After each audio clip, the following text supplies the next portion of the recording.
number 1, identify the t-value whose number of samples n equals 7 and has an area equal to 0.05.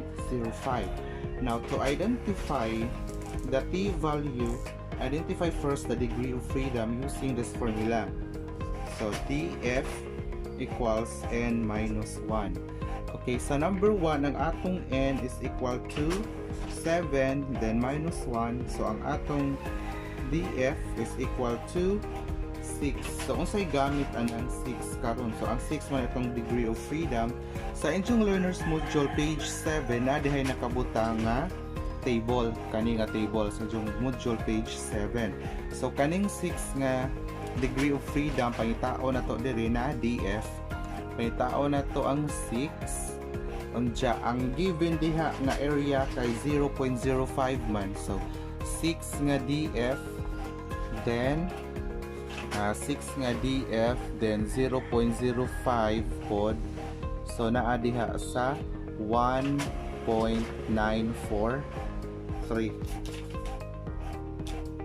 So, ang ijang kuan diha is ang t-value niya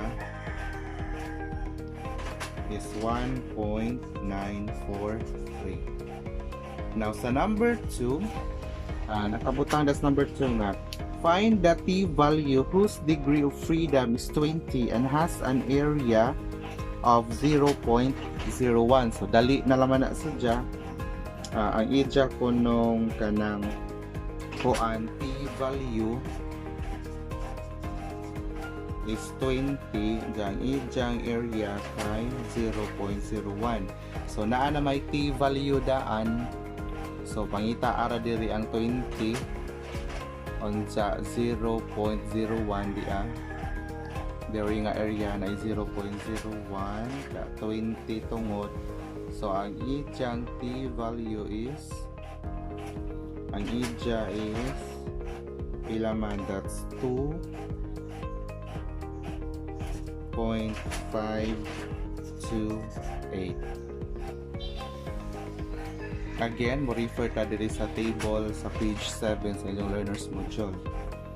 Sa number 3, identify the t-value of the following percentiles given the number of samples. So sa A, diri tas number 3,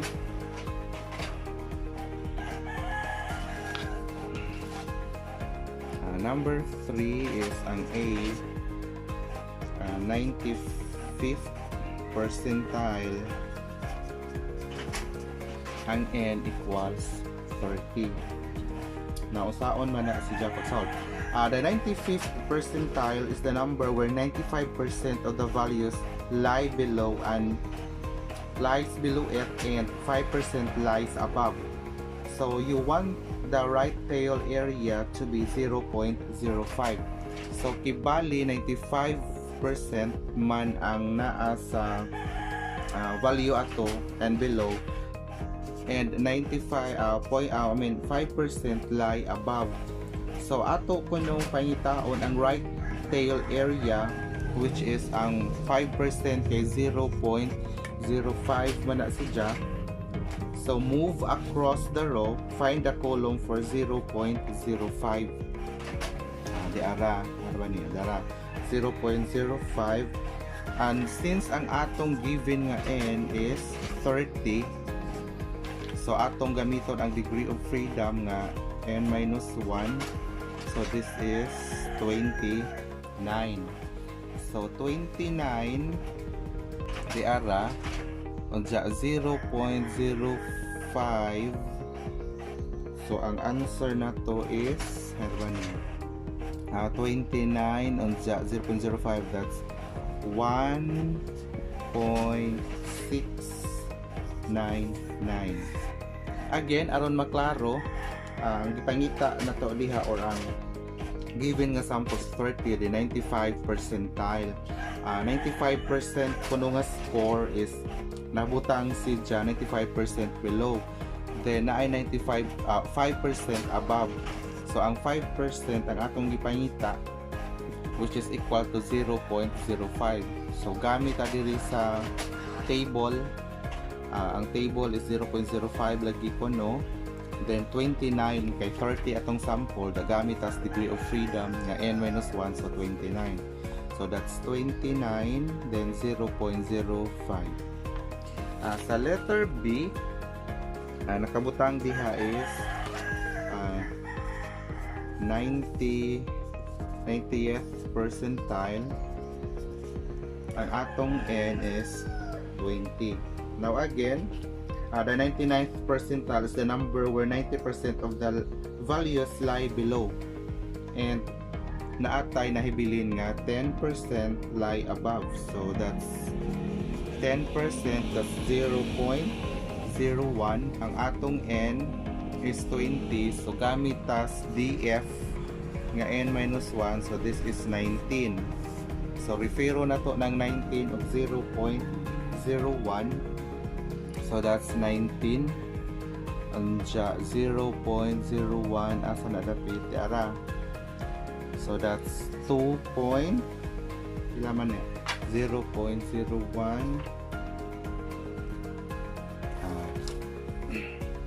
19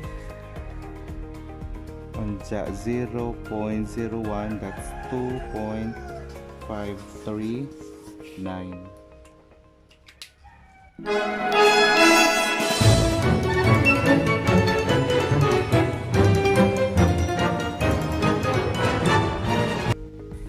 The length of confidence interval refers to the absolute difference between the upper confidence limit and the lower confidence limit.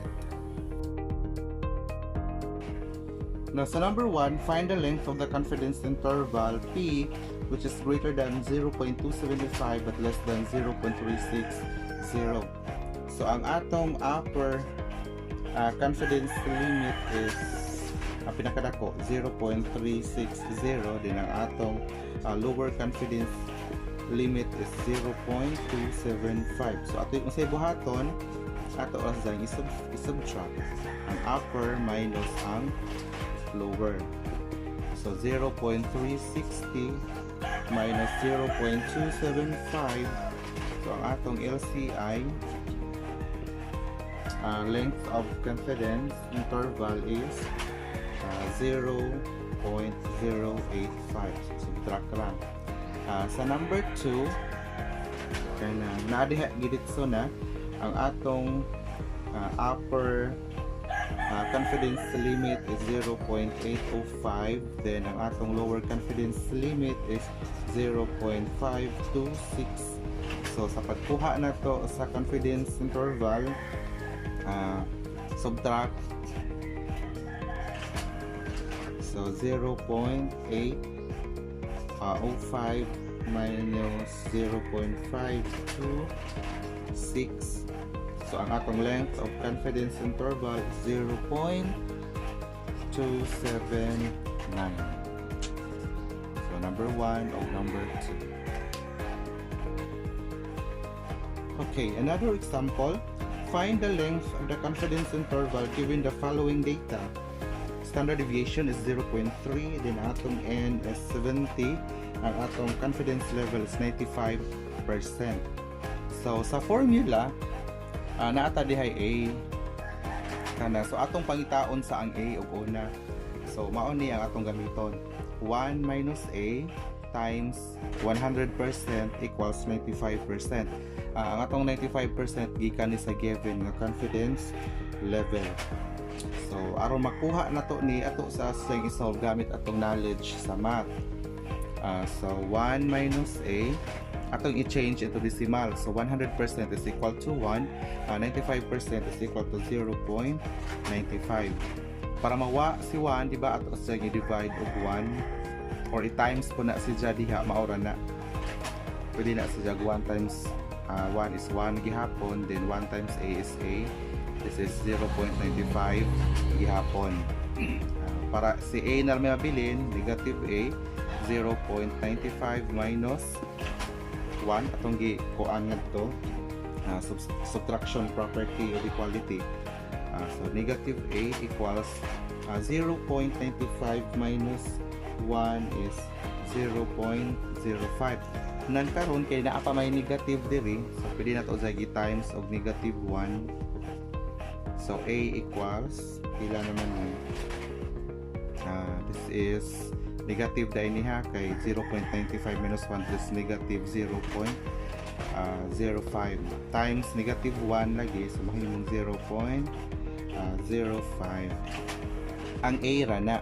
Karon kay naa man diri sa formula nga divide to, so ang 0.05 ato usang i-divide 2 again sa formula na to, a over 2 ha. So manang ang una gipangita na to ang value sa a, hindi ka human gi-divide 2 na to kay ang formula na to nga gihatag is the a over 2 or divided by 2.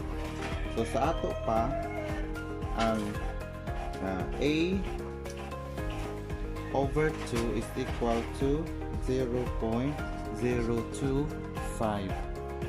Again, mao ni ang atong given, then atong gipangita ang value ni a sa, so nakakuha tag 0.05.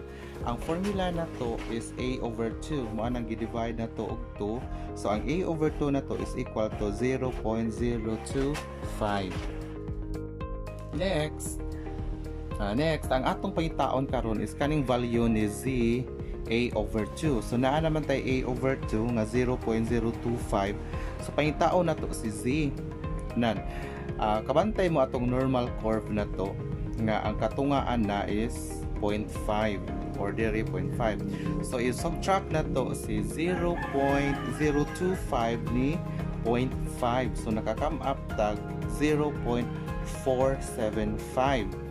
Again, atong gi-subtract ri kani siya, atong gi-subtract sa 0.5. So naatay 0.475. Karon nanginahanglan ta og z table. Ako ni i-send nito sa group chat. Asa man na dapit ng 0.475. Mangita ka dinhi asa na dapit. So 0.475 di ana 0.475 tungod si dyan ni 0.06 diri po scaled tungod po si dyan ni 1.9. So sa ato pa ang atong z nga a over 2 again 0.475 equal na siya sa 1.96 according diri sa standard normal nga z table. Yun sa pagkuha ang 0.475 mangita ka diri dapit, naama na sa diri tungod ni 1.9 o ni 0.6. So sa ato pa that's 1.96. So naa na ka anina. So gamit na ta sa formula LCI or the lower confidence or length of confidence interval. We have 2z a over 2 times s the square root of n. So we have 2 times 1.96 kani times ang atong s is ang ato ng standard deviation, so 0.3. Ang atong n is 70, so square root of 70. I-times sa nitanan, 2 times 1.96 times 0.03 equal na sa 1.176. And again, divide square root of 70. So, kung namoy scientific calculator, dali na naman na. So, ang answer na to, ang atong length of confidence interval is equal to 0.1406.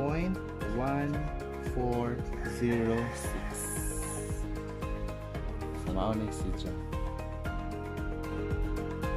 Now, sa number 2, kung sa number, sa previous nga example, kay ang atong n kay 70, what if ang atong n is 15, which is less than 30? Mas gamay si Jack sa 30. So naapod tayo nga nay naapod tayo nga na example.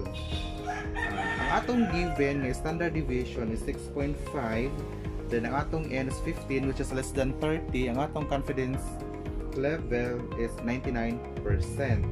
So first na itong buhaton, ato sang kuhaon ang degree of freedom, katong DF. So ang atong N is 15 minus 1, so this is 14. So ang atong degree of freedom is 14. Next, katong kuhaon na ito ang value sa A. Kani nga formula, 1 minus A, katong pariha ganiha, 100% equals to 99%.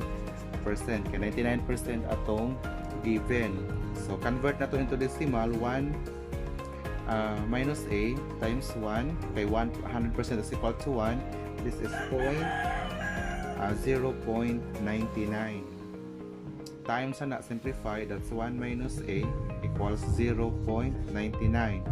Negative A equals 0.99 minus 1, so this is negative A equals negative 0.01. Negative pa man si A, so times na to siya og negative 1 tanan, so A equals 0.01. Unsa kay diba sa formula na to kay divide 2 man, so divide 2 na pud ni mauna nga A over 2 is equal to 0.005.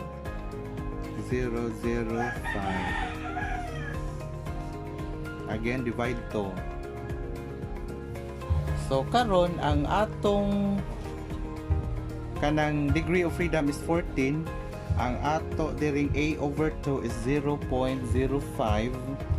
Diya atong DF ni kani isang atong A over 2. O say buhaton ana, tan-aw na pud ka stay table, harap ko ni kuan enjoy forward. Stay table distribution na pud ta kay ang atong formula kay T ba siya. So sa T table 14 atong tan-awon si 14, asa man na 14. Bisa tag 14 atong DF na ha. So 14, diara ang 14. Then ang atong A over 2 is 0.005, diara ja 14, so equals just 2.977. So ang atong T A over 2 is 2.977. Again, dito ang refer ha, 14 ja 0.005. Karon sa atong formula diyan naman ta, so this is 2 TA over 2 is 2.977 times ang atong S kay 6.5, ang atong N kay 15, so this is a square root of 15. So i-times sa ni tanan, 2 times 2.977 times 6.5, this is 38.701 divide by square root of 15. So ang atong length of confidence interval is equal to 9.99. So again, mao ni ang gamiton nga solution kung atong N is less than 15. Kwaon ang DF, degree of freedom, kwaon ang value sa A, then divided by 2 kay diri, divided by 2 ang atong formula. Gamit sa T-table, referred as for DF o A over 2, so mao ni. Then i-substitute sa formula, so makakuha na tas degree of a length of confidence interval. Again, mao ni ang gamiton kung ang atong N is less than 15. Katong ganiha kung daghan ang atong N. Okay, naapod tayo formula in determining the minimum sample size needed when estimating the population mean. So, kabantay mo na formula, nadahay mga label unsa na siya. So, example number 1, in a certain barangay, Mario wants to estimate the mean weight in kilograms for all 7-year-old children to be included in a feeding program. He wants to be 99% confident that the estimate of mean is accurate 0.06 kilogram. Suppose from a previous study, the standard deviation of the weights of the target population was 0.5 kilogram. what should be the sample size? So mao ni sample size ang atong pangita. So ang given na atay confidence nga 99%, ang atong margin of error is 0.06 kg and ang atong standard deviation is 0.5. So ang saon si Pilmero.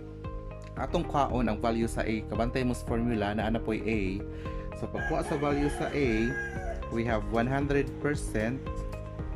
minus 99%. 99% man ang atong confidence. So kanang subtract na to ang confidence level from 100%. So ang atong A is 199 minus 100 minus 99.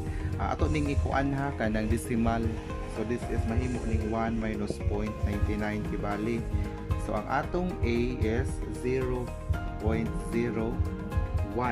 Karon sa formula na pod kay divided by 2 naman pod. So ato na po nang i-divide to. So ang atong A over 2 is 0.005.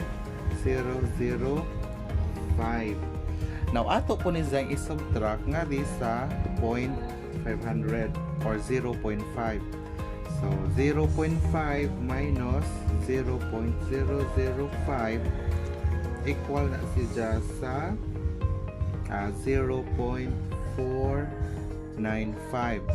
So ang 0.495 ato na po na siya pangitaon diri ni Z table.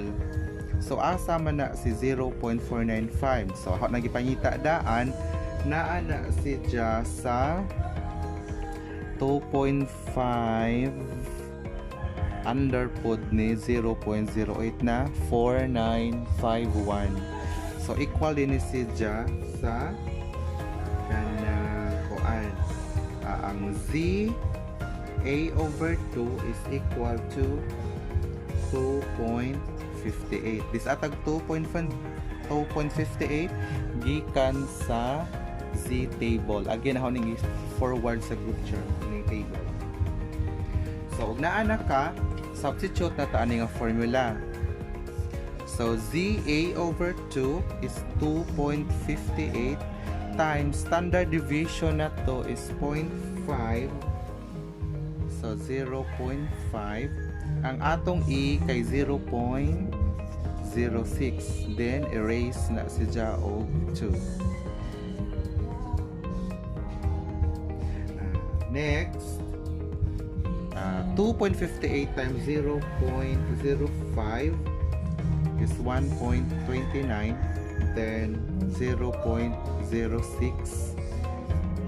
squared. So 1.29 divided by 0.06 is 21.5 squared pa jud. So ang atong N is 462.25. Karon sample size man na lagi, so di na siya pwedeng decimal. So ato na sang i-round off ngadto sa kuan kanang next whole number. Again, next whole number. So di ka pwede moingon nga 462 ra kay 2 ra man ang sunod 0.2. So next whole number man, so kibali na ay sobra. So ang atong N is 463.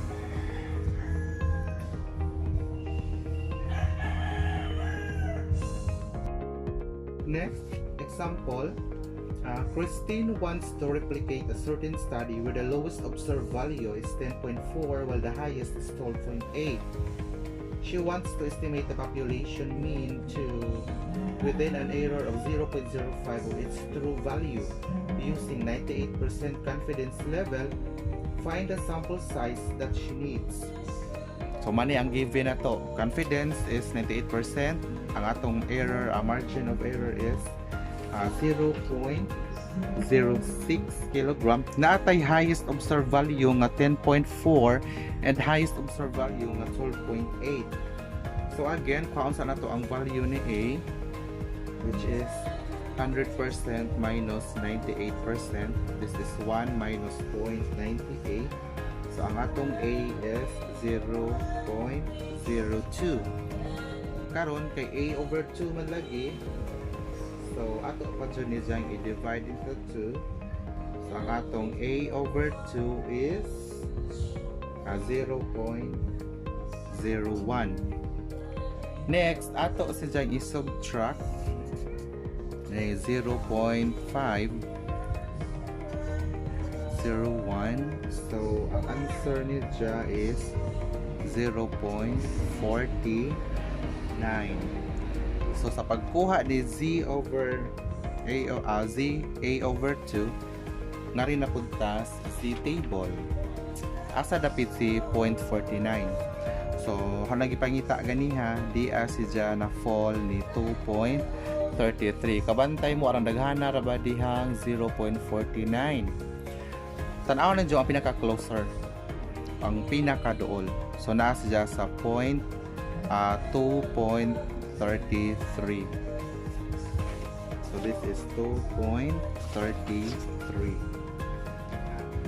Karon atong kwaon ang range. Nganong naman tay range?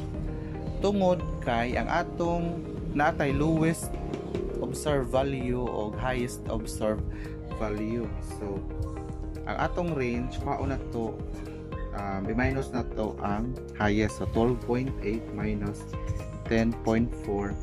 This is 2.4. Unsa kay ang range kay divided by 4 man kay estimate man lagi, so i-divide na siya 4. So 2.4 divided by 4 is 0.6. Then naa nakatanan nga information, ato na siyang i-solve gamit ni nga formula. So ang atong ZA over 2 kay 2.33.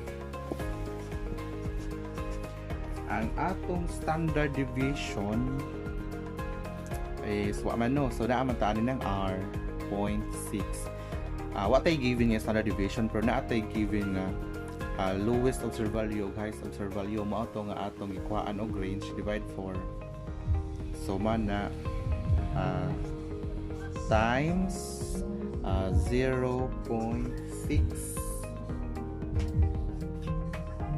Next, ang atong A margin of error kay 0.06. So this is 0.06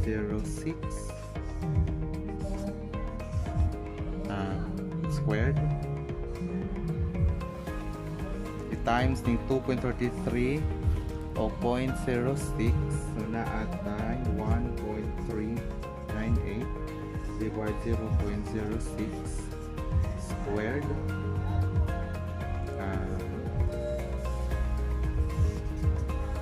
1.398 divide 0.06 kay 23.3 dyan squared pa jud.